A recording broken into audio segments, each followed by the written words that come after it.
ഇത് ഞങ്ങൾ ഇടയ്ക്കിടയ്ക്ക് ഉണ്ടാക്കാറുള്ള ഒരു ബിരിയാണിയാണ് കേട്ടോ. ഒരു തുള്ളി പോലും എണ്ണ ചേർക്കാതെയാണ് നമ്മൾ ഈ ബിരിയാണി തയ്യാറാക്കിയെടുക്കുന്നത്. മാത്രമല്ല വളരെ ഈസി ആയിട്ട് നമുക്ക് ഇത് ഉണ്ടാക്കാനായിട്ട് പറ്റും. സാധാരണ നമ്മൾ ബിരിയാണിയൊക്കെ ഉണ്ടാക്കാന്ന് വിചാരിക്കുമ്പോൾ തന്നെ എന്തൊരു പണിയാണ് എന്നുള്ളതാണ് മെയിൻ ആയിട്ടുള്ള ഒരു റീസൺ അല്ലേ. പക്ഷെ ഇത് ഭയങ്കര ഈസിയാണ്. അതുപോലെ ഒരു തുള്ളി പോലും നമ്മൾ എണ്ണയും ചേർക്കുന്നില്ല.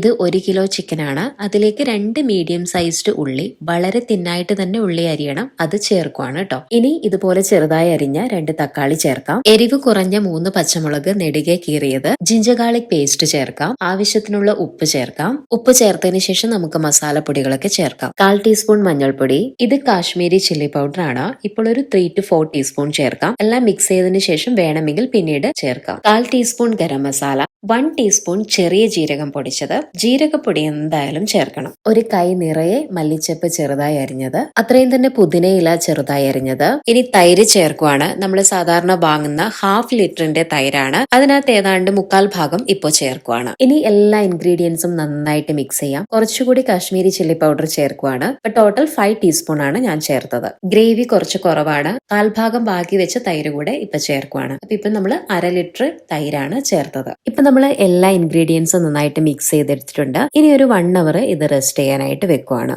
ഞാനിവിടെ ബസ്മതി റൈസ് ആണ് എടുത്തിട്ടുള്ളത്. ഇതൊരു 20 മിനിറ്റ്സ് വെള്ളത്തിൽ സോക്ക് ചെയ്യാനായിട്ട് ഇട്ടിരിക്കുകയാണ്. ബസ്മതി റൈസ് ആയതുകൊണ്ട് തന്നെ വെള്ളത്തിന് പ്രത്യേകിച്ച് അളവ് പറയാനില്ല. സാധാരണ നമ്മൾ ചോറ് വെക്കുന്നത് പോലെ കൂടുതൽ വെള്ളത്തിൽ വേവിച്ചതിന് ശേഷം വെള്ളം ഊറ്റിക്കളയുവാണ് ചെയ്യുന്നത്. ഇപ്പൊ നമ്മൾ വെള്ളത്തിലേക്ക് സ്പൈസസും അതുപോലെ ആവശ്യത്തിനുള്ള ഉപ്പും ചേർത്തിട്ടുണ്ട്. വെള്ളം നന്നായിട്ട് തിളച്ചിട്ടുണ്ട്. ഇനി നമുക്ക് അരി ഇട്ട് കൊടുക്കാം. അരി പൂർണ്ണമായിട്ട് വേവാനായിട്ട് വെയിറ്റ് ചെയ്യേണ്ട. ഒരു 1/4 ഭാഗം വേവാകുമ്പോൾ ദം ഇടുവാണ് ചെയ്യുന്നത്. ഈ ഒരു പാത്രത്തിലാണ് ദം ഇടുന്നത്. അതിന്റെ അടിഭാഗത്ത് നമ്മുടെ ചിക്കൻ മിക്സ് നിരത്തുവാണ്. നമ്മളിവിടെ ഈ ഒരു ചിക്കൻ മിക്സ് വേറെ തന്നെ വഴറ്റുവോ വേവിക്കോ ഒന്നും തന്നെ ചെയ്യുന്നില്ല. പകരം ഇങ്ങനെ നിരത്തിയതിനു ശേഷം ഇതുപോലെ നമ്മുടെ 1/4 ഭാഗം വെന്ത ബസ്മതി റൈസ് ദം ഇടുവാണ് ചെയ്യുന്നത്. അപ്പോ അതുകൊണ്ടാണ് ഈ ഒരു ബിരിയാണി വളരെ ഈസി ആയിട്ട് നമുക്ക് റെഡിയാക്കാൻ പറ്റുമെന്നുള്ളത് ആദ്യം തന്നെ പറഞ്ഞത്. റൈസ് എല്ലാം തന്നെ നമ്മൾ ഇട്ട് കഴിഞ്ഞു. ഇനി കുറച്ച് നെയ്യ് ചേർത്ത് കൊടുക്കാം. വേണമെങ്കിൽ നിങ്ങൾക്ക് കാഷ്നട്ടും അതുപോലെ മുന്തിരിയൊക്കെ നെയ്യിൽ ഫ്രൈ ചെയ്തിട്ട് മേലെ ഇട്ട് കൊടുക്കാം കേട്ടോ. ഇനി അടച്ചു വെച്ച് ഫ്ലെയിം ഓൺ ചെയ്യാം.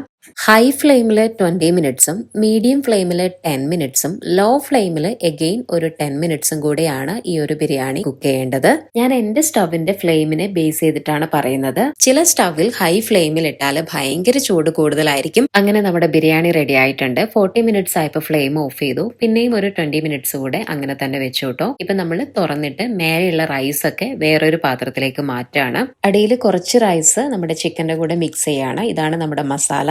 ഇനി നമുക്ക് ബിരിയാണി വിളമ്പാം. ഈ ഒരു റെസിപ്പി നിങ്ങൾ പറ്റുവാണെങ്കിൽ ചെയ്ത് നോക്കണം. വളരെ ഈസിയാണ്, അതുപോലെ വളരെ ഹെൽത്തിയുമാണ്.